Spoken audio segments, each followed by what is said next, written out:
Um, so if you are a black person living in Egypt, which is not a white country, you still would suffer because of your color.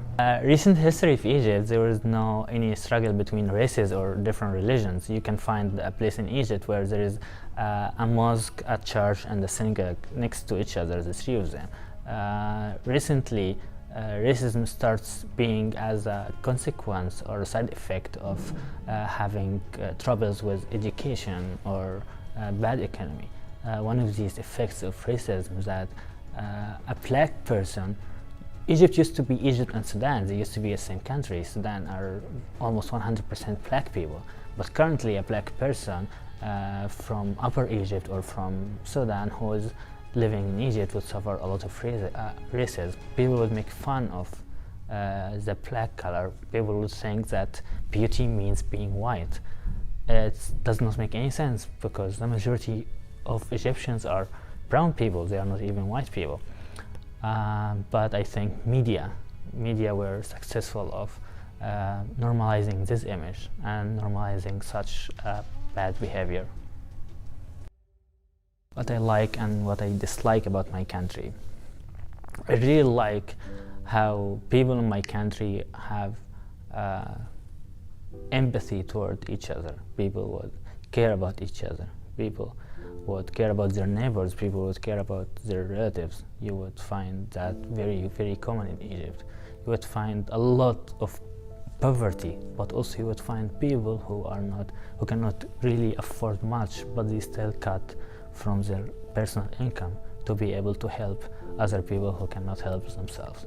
You will find charity as a very rapid thing in Egypt, even though the economy is not good at all. What I don't like about my country is that poverty or lack of education, that people are suffering, that there is no human rights, there is no personal freedom.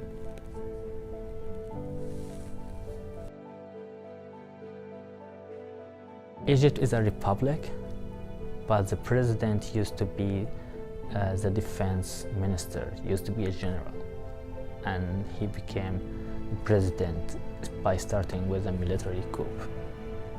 So that would give you an idea. It's democracy in paper, but this democracy is never practiced.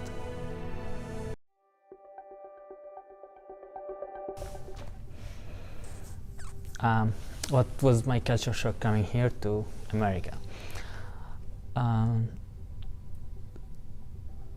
That's a very hard question. That was like a year ago.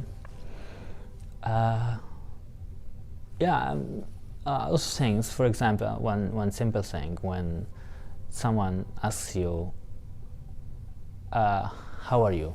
Most people don't really wait to hear your answer. They're just asking, how are you? It's like, you have to say, I'm good, and it's it. In my country, when someone asks, how are you, he's waiting for you to actually describe how you feel and what's lately happening in your life. Many of the people I met here are lower contexts in terms of communication. Like, you have to be direct about what you want and what you mean, while in my country you have to be less direct, I believe. These things were kind of hard for me to navigate and understand.